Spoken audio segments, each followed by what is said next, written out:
Hello everyone, online GK study में आपका स्वागत है। आज मैं आपके लिए लेकर आई हूँ 25 जून के सिलेक्टेड क्वेश्चंस जो कि आपके आने वाले एग्ज़ाम के लिए हेल्पफुल हो सकते हैं। तो शुरू करते हैं। पहला प्रश्न है, किस देश का परमाणु शस्त्रागार बढ़कर भारत से 3 गुना हो गया है?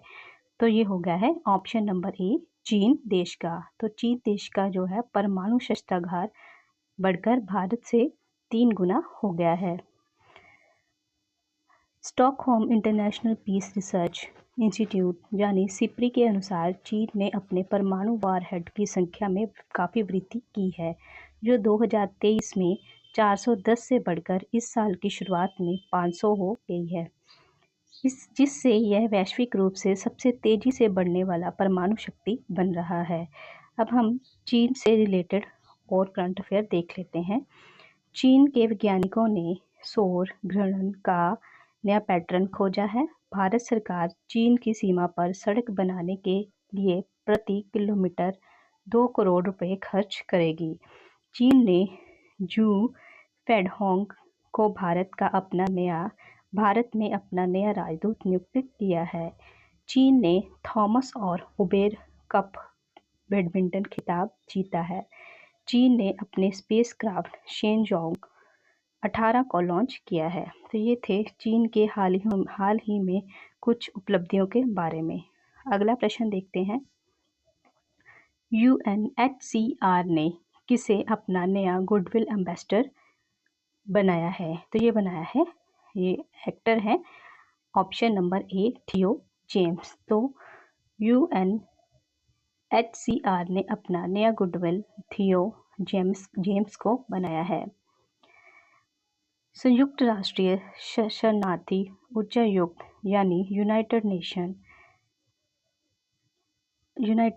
UNHCR ने ब्रिटिश अभिनेता थियो जेम्स को अपना नया गुडविल एम्बेसडर बनाने की घोषणा की है।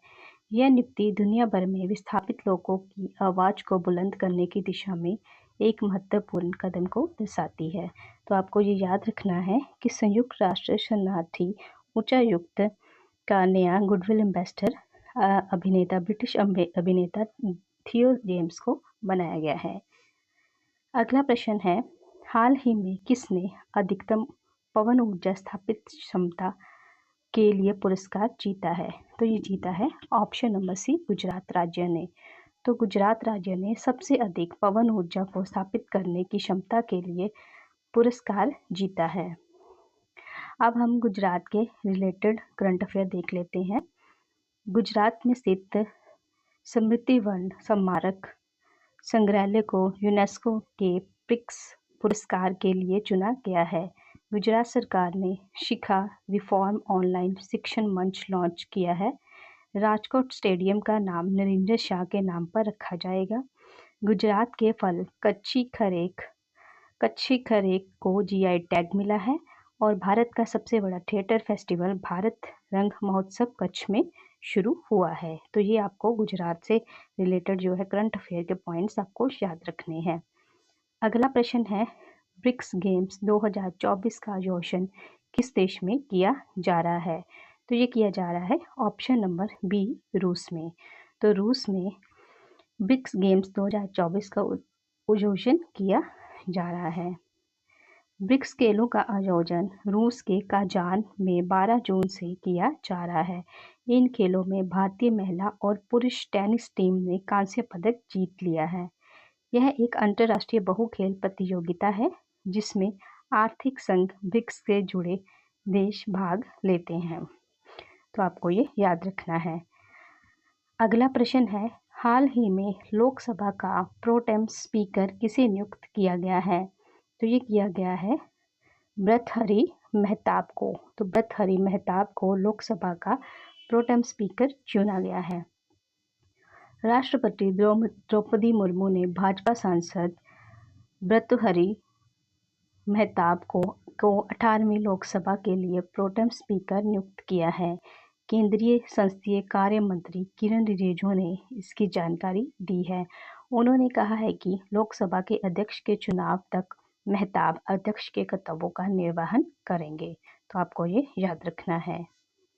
अगला प्रश्न है, सुरामा पाड़ी किस राज्य की विधानसभा के नए अध्यक्ष बने हैं? तो ये बने हैं ऑप्शन नंबर सी, उड़ीसा राज्य के। तो उड़ीसा राज्य के विधानसभा के नए अध्यक्ष बने हैं सुरामा पाड़ी। भारतीय जनता पार्टी की वरिष्ठ नेता सुरमा पाड़ी ओडिशा विधानसभा की अध्यक्ष निर्विरोध चुनी गई है।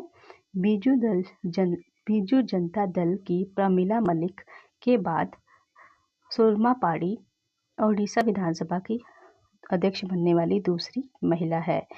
बात करें उड़ीसा की, तो इसकी राजधानी है भुवनेश्वर। मुख्यमंत्री हैं मोहन चरण मांझी और राज्यपाल है रघुबर दास। तो आपको ये याद रखना है। अगला प्रश्न है, हाल ही में कहाँ मालाबार नदी महोत्सव 2024 का आयोजन किया जाएगा? तो ये किया जाएगा ऑप्शन नंबर बी, केरल में। तो केरल में मालाबार नदी महोत्सव 2024 का आयोजन किया जाएगा। अब हम केरल से रिलेटेड करंट अफेयर देख लेते हैं।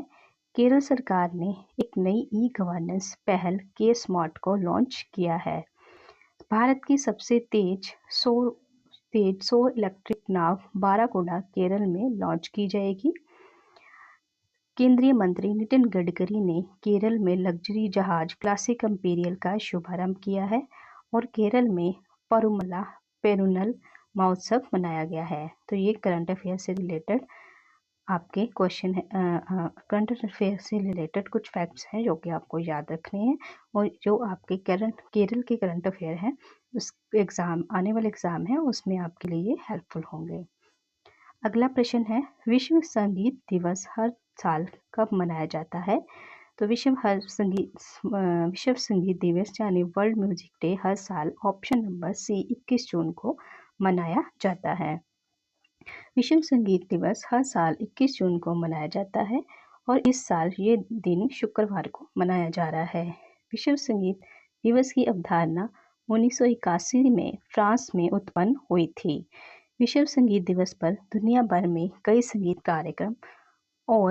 कार्यक्रम आयोजित किए जाते हैं। अगला प्रश्न ये भी दिवस से रिलेटेड है। विश्व शरणार्थी दिवस प्रतिवर्ष कब मनाया जाता है? तो ये मनाया जाता है ऑप्शन नंबर बी, विश्व शरणार्थी दिवस ऑप्शन नंबर बी 20 जून को मनाया जाता है, यानी वर्ल्ड रिफ्यूजी डे जो है हर साल 20 जून को मनाया जाता है। विश्व शरणार्थी दिवस प्रतिवर्ष 20 जून को विश्व स्तर पर मनाया जाता है। शरणार्थियों की स्थिति से संबंधित 1951 कन्वेंशन की 50वीं वर्षगांठ पर पहला विश्व शरणार्थी दिवस 20 जून 2001 को मनाया गया था। विश्व शरणार्थी दिवस 2024 का विषय है, एक ऐसी दुनिया के लिए जहां शरणार्थियों का स्वागत है। For a world there refugees are welcomed. तो ये आपको थीम याद रखनी है। अब हम जून महीने में मनाए गए दिवसों को देख लेते हैं। 1 जून को विश्व दुग्ध दिवस मनाया गया है। तेलंगाना दिवस 2 जून को मनाया गया है।